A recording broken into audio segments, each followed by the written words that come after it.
por diversos momentos difíciles. Y ya hablamos aquí en un programa anterior acerca de cómo debemos reaccionar delante del sufrimiento, porque sin duda va a venir. No importa tu credo religioso, la fe que tú puedas tener, el dinero que puedas tener, vamos a pasar por aquellos momentos difíciles en la vida, donde todo parece árido, donde parece interminable. Aquellas noches oscuras cuando llegan a la vida, sin duda nos desequilibran. Mas allí las promesas de Dios iluminan nuestro corazón. Y una de las cosas interesantes es que mientras mayor profundidad tengas en la palabra de Dios, mientras mayor conocimiento tengas sobre quién es Dios, tú vas a saber enfrentar las mayores crisis y las mayores dificultades de la vida. Y eso es interesante. ¿Sabes por qué? Porque las promesas de Dios son como estrellas que iluminan en la oscuridad, en la noche de nuestra vida. Cada vez que nosotros escuchamos la palabra desierto, lo primero que viene a nuestra mente es que un desierto es sinónimo de hambre, de sed, de frío, de calor, de peligro. Un desierto es sinónimo de soledad, donde hay muchos animales salvajes que están en libertad. Desierto sería un peligro inminente. Primero porque es un lugar donde el agua es escasa o no hay agua y donde puede ser sorprendido por cualquier serpiente venenosa. Así que esto representa peligro para la vida.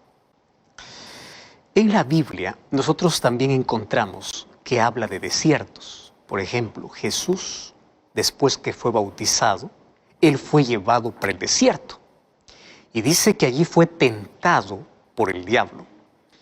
Para Jesús el desierto es sinónimo de tentación como también de victoria, porque allí derrotó a Satanás. En la Biblia yo también encuentro otros grandes hombres que fueron llevados al desierto. Uno de ellos, por ejemplo, fue Moisés, que cuando huyó de Egipto fue para el desierto por 40 años. Él se acostumbró a la vida en el desierto. Y fue allí que Dios le llamó mientras estaba en el desierto por una zarza que ardía y no se quemaba.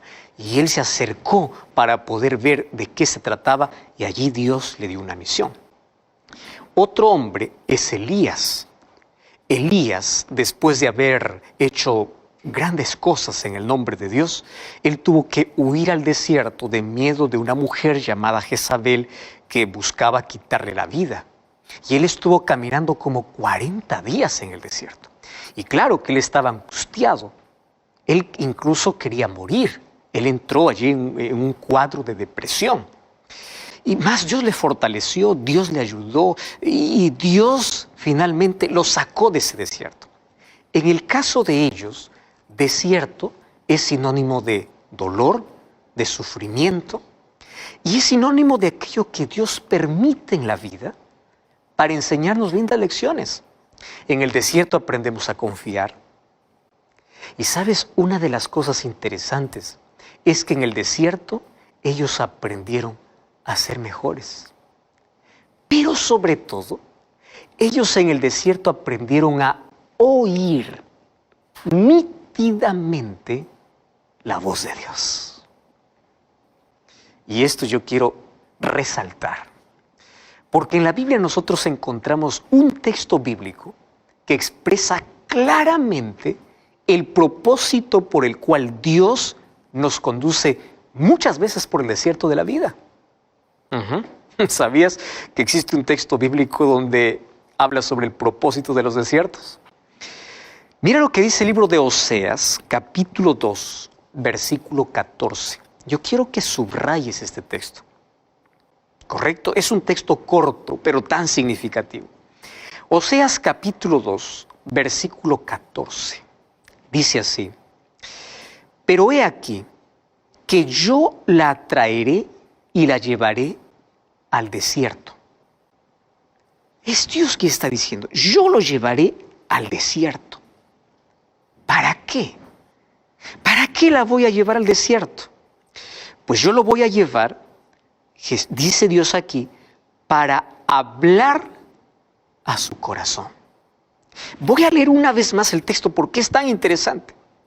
He aquí yo la traeré y la llevaré al desierto para hablar a su corazón. ¿Sabes que el desierto tiene un propósito? Y el propósito es que Dios quiere hablar a nuestro corazón. Así que cuando tú seas conducido al desierto de soledad, de enfermedad, de tristeza, de angustia, de problemas, recuerda que no es para destruirnos, no es para matarnos, es para purificarnos.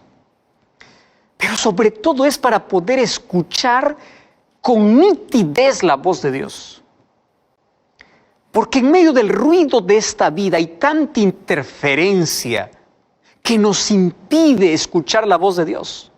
Hay tanto ruido, hay tantas voces que tú no puedes sintonizar de manera clara. Tú no puedes escuchar de manera clara.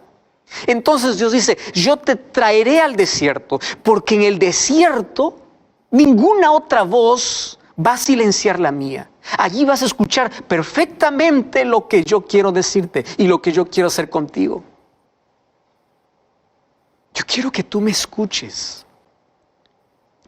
Sabes que en la Biblia yo encuentro la experiencia de un gran hombre que fue preparado por Dios para ser rey en Israel. Sin embargo, antes de llevarlo al palacio, ¿a dónde crees que lo llevó Dios?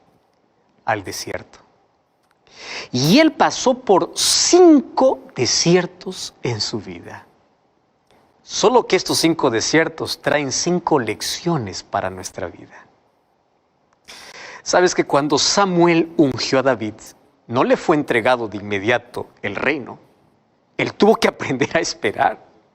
Pero él confió en Dios y se entregó a Dios. Y de manera inexplicable, Dios lo preparó mediante las aflicciones, mediante el dolor, mediante los problemas. Porque los problemas comenzaron inmediatamente después de ser llamado. ¿Qué sucedió? El rey Saúl, por celos, por envidia, comenzó una persecución contra David. Y la persecución era para quitarle la vida. ¿Qué hace David? David huye para el desierto. Allí pasa días, pasa semanas enteras en el desierto. Pero en el desierto, en lugar de abandonar a Dios, en lugar de reclamar a Dios, él comienza a experimentar el poder de Dios. Él comienza a admirar la grandeza de Dios. Y allí desde el desierto él escribe varios salmos donde claro que expresa sus sentimientos. Si tú lees varios salmos, él expresa, Señor, tengo tantos enemigos, estoy rodeado de enemigos, destruye mis enemigos. Lo expresa como cualquier ser humano lo expresa, pero al mismo tiempo expresa la grandeza, el cuidado y el poder de Dios. Y vamos a ver cuál fue el primer desierto por el cual él pasó. Primera de Samuel capítulo 23, versículo 15. Mucha atención aquí. Primera de Samuel 23, 15. Viendo pues David que Saúl había salido en busca de su vida, se estuvo en Ores, en el desierto de Zif. ¿A dónde fue? Al desierto de Zif. Bueno, el asunto es que dieron aviso a Saúl que David se encontraba en una ciudad llamada Keila. Entonces Saúl fue para encontrarlo y claro, ese encuentro era para destruirlo. ¿Qué cosa hace David? David huye para el desierto. ¿Cómo se llama ese desierto? Zif. No te olvides ese desierto. Desierto de Zif.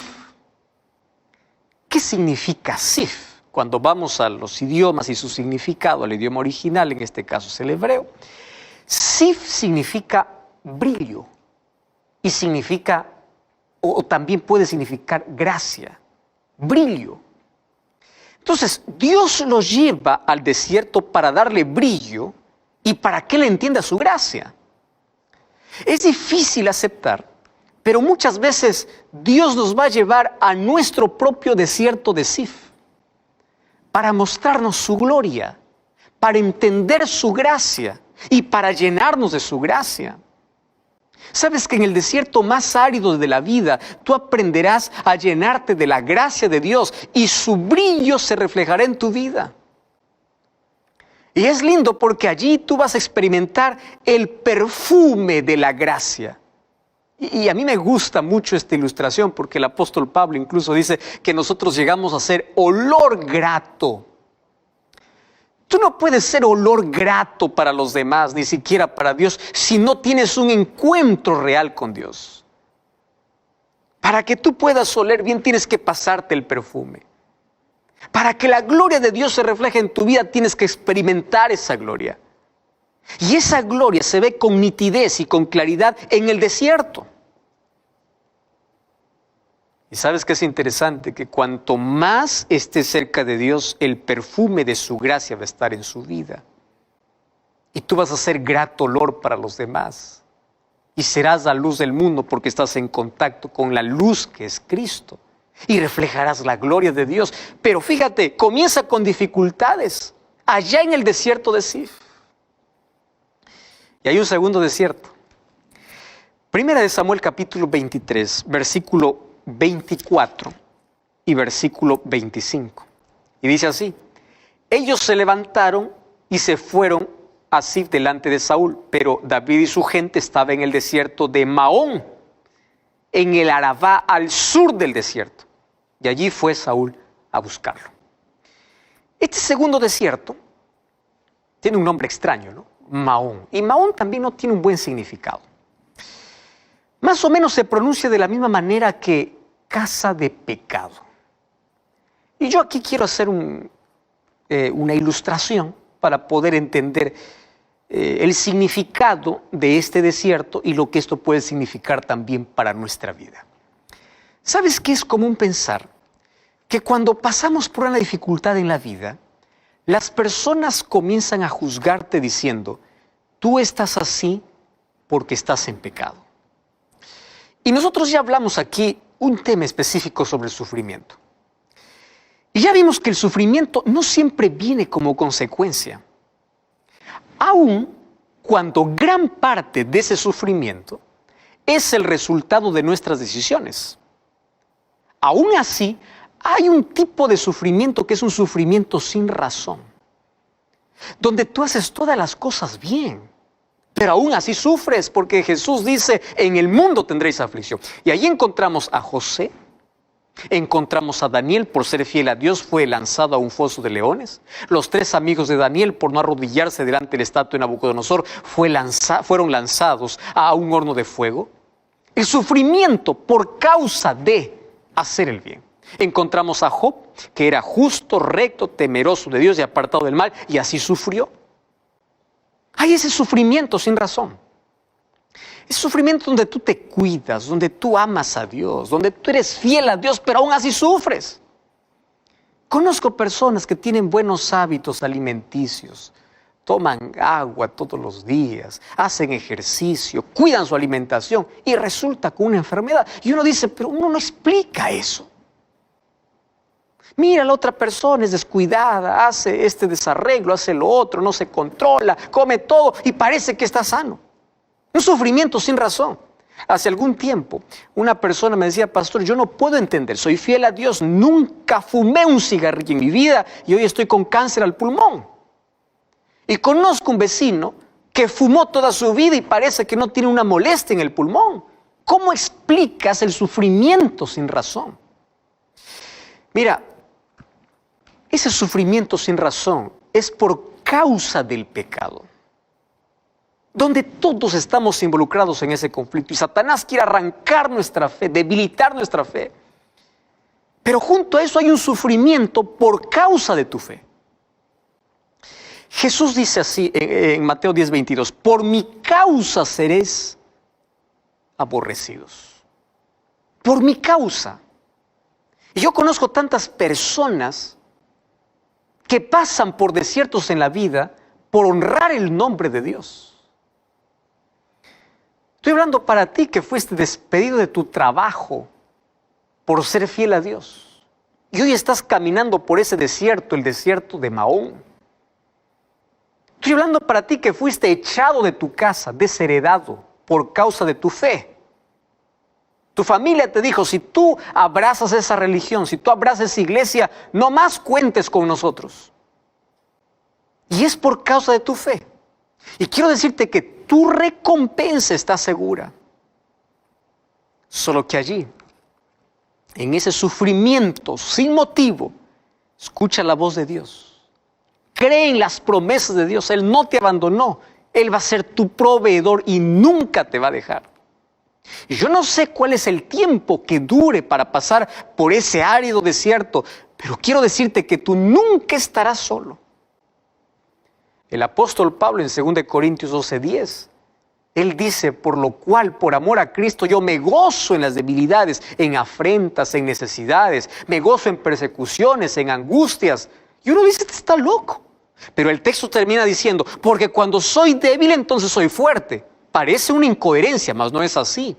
Porque cuando estamos conscientes de nuestra debilidad y permitimos que Dios nos llene con su poder, entonces llegamos a ser mucho más fuertes de lo que pudimos haber sido dependiendo de nosotros mismos. Porque allí vemos nuestra fragilidad, vemos nuestra realidad y comenzamos a depender de Dios.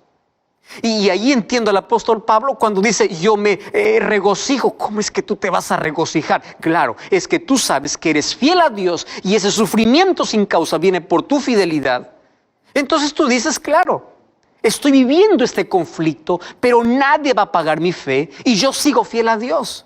Y eso produce regocijo, porque no existe mayor éxito en la vida, mayor felicidad en la vida que acostarte en la noche diciendo, tengo paz. Estoy en paz con Dios, estoy en paz con mis semejantes. De nada sirve que estés amontonado de todo cuando no tienes paz.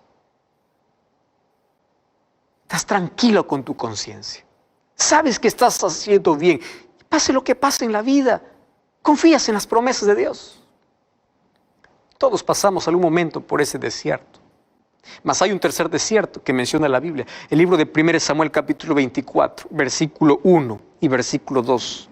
Mira lo que dice, cuando Saúl volvió de perseguir a los filisteos, le dieron aviso diciendo, aquí David está, aquí está el tercer desierto, está en el desierto de Engadi.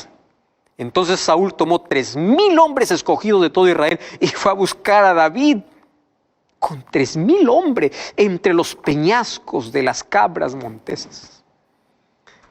Hace algún tiempo atrás tuve la oportunidad de viajar a Israel para poder grabar el DVD Santuario, el Camino de Dios. Y una de las paradas en las rutas por la cual fuimos grabando estaba este desierto, el desierto de Engadi. Qué árido, peñascos, piedras. Por allí pasó David algún momento siendo perseguido. Lo curioso es que a este desierto Saúl lleva consigo un ejército de 3,000 guerreros escogidos de todo Israel. Y uno se pregunta, ¿y por qué tantos guerreros? Si con David estaba apenas un puñado de hombres, para tantos guerreros que lleva Saúl. Es que David estaba lleno de la gracia de Dios. Estaba lleno del brillo de Dios. ¿Recuerdas el primer desierto? Sif. Engadi es este desierto. Y una de las cosas interesantes es que Engadi significa fuente del niño. Fuente del niño. Y Dios lleva a David para mostrarle algo grande. En este desierto, mientras David huía, se escondió allí en una cueva. Y el rey Saúl entró a esa misma cueva, dice el versículo 3, para hacer sus necesidades. Entonces, cuando vieron esto los hombres que estaban con David, se alegraron. Y le decían así, Dios te ha entregado en tus manos para matarlo. Claro, la cueva era enorme, él estaba al fondo, entra Saúl, él no se da cuenta, él está allí agachado haciendo sus necesidades y los hombres que estaban con David le dicen, este es el momento. Solo que Dios le estaba enseñando una cosa a David, que él tenía que ser como un niño, que él tenía que ser diferente a Saúl, porque mientras Saúl buscaba matarlo, David debía mostrar el brillo que Dios había colocado en su vida, el perfume del cielo, que es el perdón. Imagínate, tú encontrando a tu enemigo que te está por quitar la vida, ¿lo dejarías tranquilo que él vaya si es que tienes la oportunidad de hacer algo contra él? Eso solamente puede ser un niño. Engadi significa fuente del niño. Saúl trataba de matarlo. Y aun cuando Saúl estaba en pecado y en rebelión contra Dios, David seguía respetando la posición que tenía como rey ungido de Dios y decía, no permita Dios que yo toque al ungido. Lo que Dios estaba haciendo de David era un rey diferente. Por eso es que lo llevó a este desierto, que significa la fuente del niño. Y es por eso que David tiene uno de los títulos más hermosos que yo puedo encontrar en la Biblia. Hechos capítulo 13, versículo 22, dice que David era un hombre conforme al corazón de Dios. Y allí dice, porque Él hará lo que yo quiero. Él no dio un descontrol a sus emociones, permitió que Dios pueda controlar. Mientras que Saúl buscaba a David para matarlo, David le perdonó. Solo que cuando Saúl salió de la cueva, David salió dando voces allí detrás de Saúl. Incluso se inclinó allí en tierra en señal de respeto y reverencia ante el ungido de Dios. Y Dios allí le dio un corazón perdonador.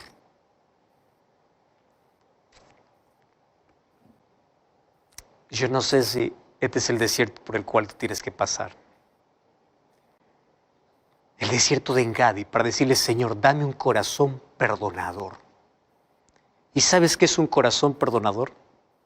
Donde uno ofrece no lo mejor de uno, sino lo mejor que Dios coloque en el corazón. Escuché una historia hace algún tiempo de un hombre que hacía imposible la vida de un vecino que era cristiano.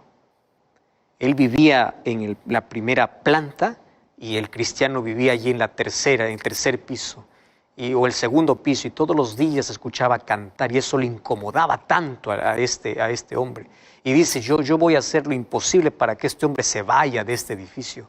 Yo no lo quiero aquí. Así que todos los días, mientras él iba a realizar alguna cosa, colocaba alguna traba por allí para incomodarlo. Pero un día llegó el colmo. Mientras el cristiano estaba almorzando allí con la ventana abierta, este otro vecino le lanzó basura delante por su ventana, y esa basura pestilente guardada por muchos días.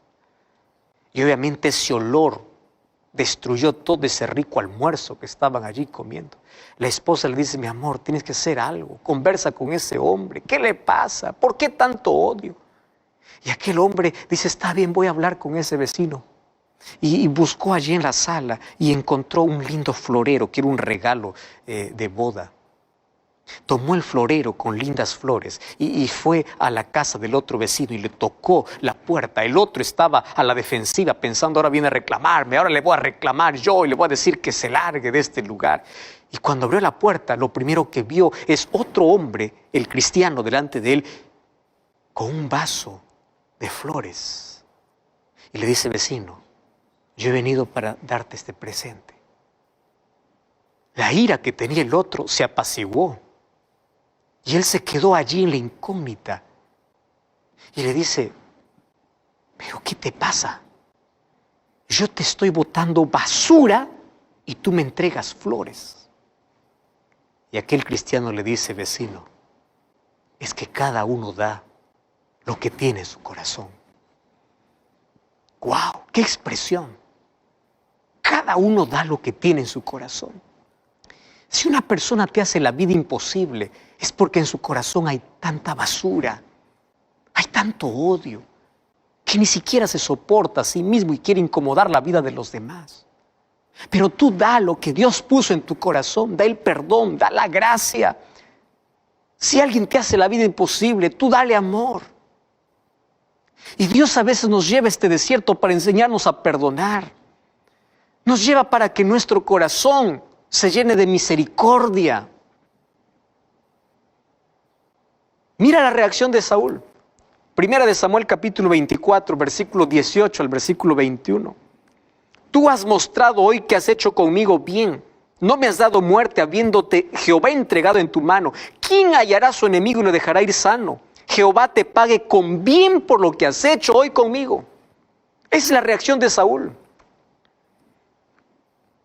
Tú eres superior a mí, le dice Saúl. Y hay un cuarto desierto. Primera de Samuel capítulo 25, versículo 1. Murió Samuel y se juntó todo Israel y lo lloraron y lo sepultaron en su casa en Ramá. Y se levantó David y se fue al desierto de Parán. Este es el cuarto desierto. Se fue al desierto de Parán. Mira, ahora no lo están persiguiendo. Pero Dios no había terminado de perfeccionarlo. Ahora está en el desierto de Parán. Parán significa belleza, gloria. Y en este desierto Dios iba a tratar algo muy especial con David. Dios iba a trabajar en su carácter. Por eso Dios pone en su camino allí una pareja, Nabal y Abigail. Cuando tú le dices, Señor, dame paciencia, Dios te va a poner un jefe difícil para enseñarte a tener paciencia. A veces Dios permite personas difíciles en la vida para pulir nuestro carácter. Y cuando te encuentres con ellos, tú piensas así, tú eres el instrumento para desarrollar mi carácter. Contigo aprender a tener paciencia. ¿Sabes que David tuvo contacto en el desierto con los ganados de Nabal y con todos sus pastores? Y David mandó un mensaje para Nabal que está en 1 Samuel 25, 5 al 9. Le dice, yo he cuidado tu ganado, he cuidado tus pastores, yo he cuidado de todo. Por favor, yo quiero que me des algo para mí y para mis hombres. Claro que David no quería tomar nada por su cuenta. Y Nabal, lleno de ira, responde a esta petición de manera grosera. Y en 1 Samuel 25, versículo 10, dice, respondió Nabal, ¿quién es David? ¿Acaso yo he de tomar mi pan y mi agua para dar a esos hombres? Y responde de una manera grosera. El gesto de David ahora es correspondido con grosería de Nabal. Y obviamente, que todavía faltaba pulir el carácter de David, David se enfureció. Y a veces uno se apresura a actuar en un momento de ira, ¿verdad? Viene el descontrol total. Y tú sabes que un descontrol de ira puede llevarte a cometer crímenes. Entonces David toma una decisión apresurada. Y 1 Samuel capítulo 25, versículo 21 y versículo 22, dice que él jura y dice, yo voy a destruir toda esa casa. David está lleno de ira. Claro, hay rencor. Rencor hacia un hombre que él había estado cuidando sus ovejas y vienes allí del peligro del desierto. Y ahora está a punto de ir a acabar con él por la manera grosera como lo ha tratado. Mas David está en Parán. Y Parán significa belleza. Y Dios quería embellecerlo de la belleza más pura, de tener un carácter manso. Entonces Dios usa a Abigail para impedir ese descontrol de ira. Y a partir del versículo 23 en adelante, aparece Abigail, la mujer de Nabal, con palabras suaves, con palabras sabias. Le dice, por favor, no hagas semejante daño, que Dios te dé paciencia. Y sabes que las palabras de esa sabia mujer hicieron recapacitar a David. Dios quería enseñar a David que las cosas no se pueden tomar por las fuerzas, ni tomar decisiones cuando esté enojado, porque podría ser catastrófico. Tomar decisiones a la ligera y bajo los efectos de la ira. Por eso es que Dios manda allí a esta mujer para apaciguar esa ira. Y David allí se convierte en un rey con un carácter sólido, porque él expresa lindas palabras. Allí con Abigail le dice, Dios te ha usado para eso. David acababa de aprender que no debe tomar decisiones en momentos de ira y de dolor, que debe tener un razonamiento, que no puede tomar la venganza por sus propias manos, que no puede derramar sangre inocente. Yo creo que todos necesitamos ser llevados a ese desierto de la paciencia, porque allí Dios moldea nuestro carácter, nos llena de esa belleza,